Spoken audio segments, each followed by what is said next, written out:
it's very, very good that we now have an important source of data, the 2014 Global TB report, out quite recently. And I understand we're reporting new cases, more new cases than before. Why is that? That's right, we're reporting new cases. The 2014 Global TB report is basically stating what's the current burden of TB and describing the response. We are showing more cases because we are having more data from surveys conducted in the community, and in particular one survey from Nigeria which found more cases than anticipated than previously thought. And because of the size of the population of Nigeria and the high level of tuberculosis in the country, the result had an impact on the global number of cases. And Ikushi, there's a reason for getting the data. So you've got good surveys now.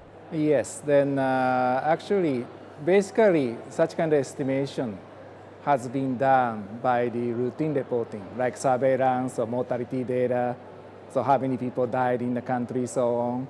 However, we recognize that, and sometimes those information are unfortunately not reliable because a country doesn't have good health system to report, or underdiagnosis exists. That's why we decided to do prevalence survey in the country that directly count how many cases in the country.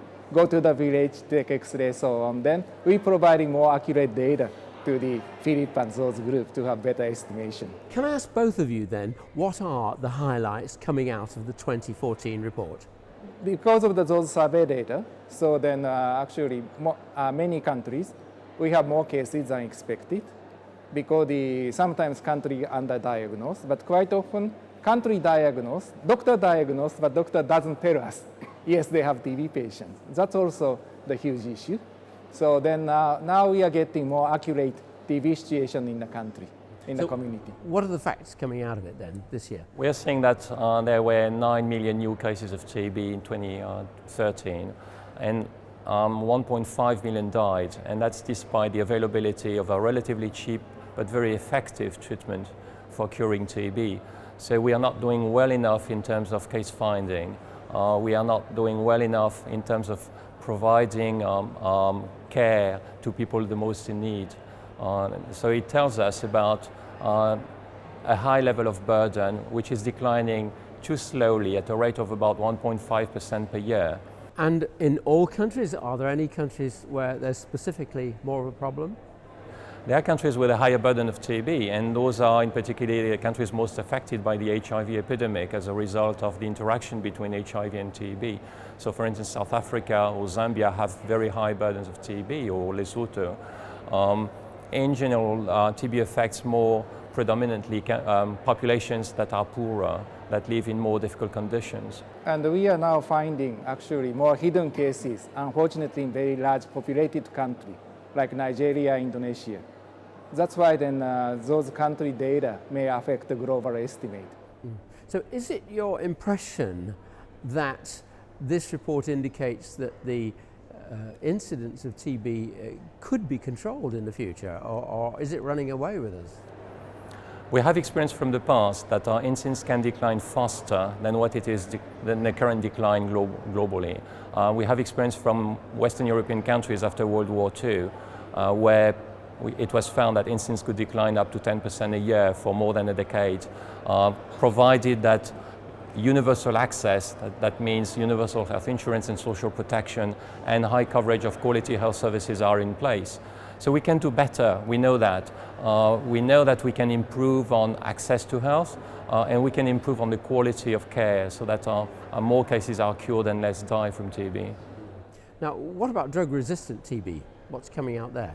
This year we are celebrating the 20th anniversary of the Global Drug Resistance Surveillance Project, which started in 1994.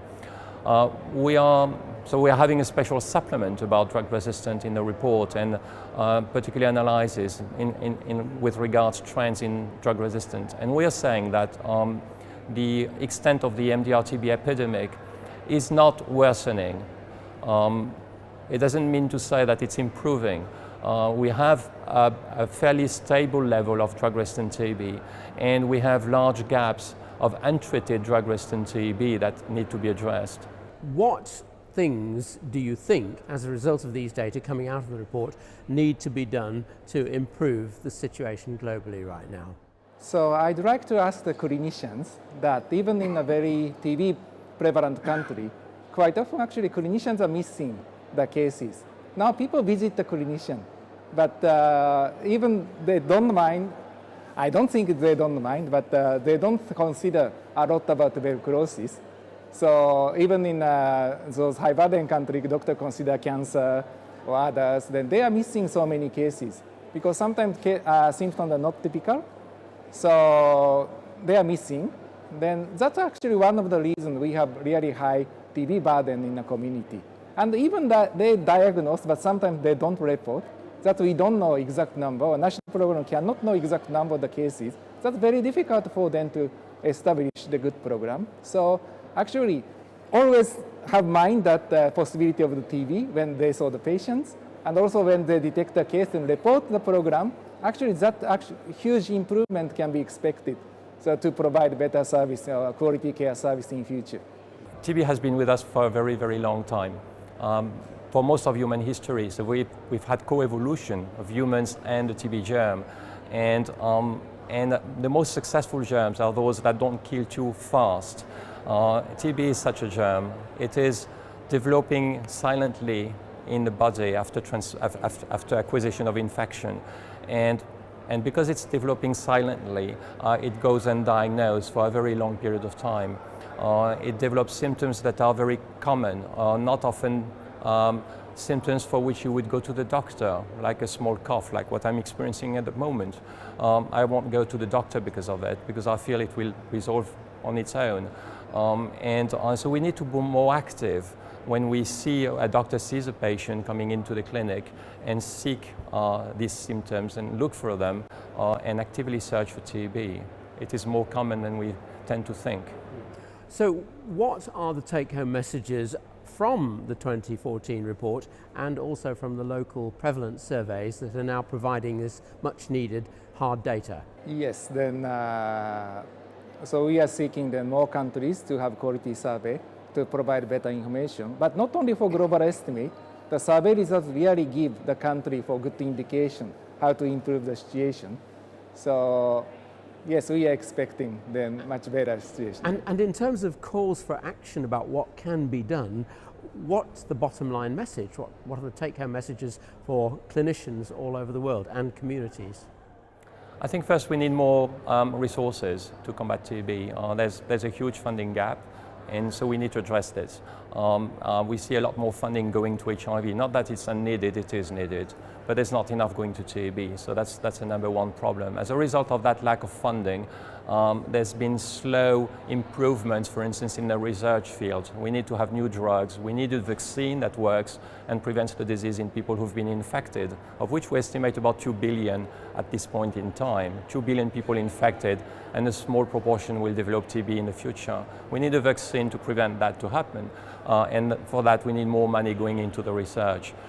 We need more funding for countries to enable them to implement universal health coverage, to implement health insurance, so that the poor people can access their health services without having to borrow money or losing their jobs.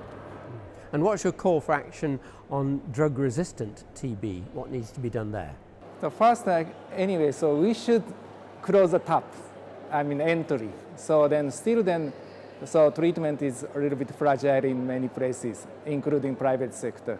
So not only to detect and treat them, but also at the same time, we always consider prevention. So we are expecting the huge expansion of the treatment, but also we really need to focus on how to prevent, to make the people develop the disease. Well, if you were to sum up, both of you, one at a time that is, what comes out of the 2014 report in terms of hard recommendations, just very, very briefly in 10 or 15 seconds, what would you emphasize most of all?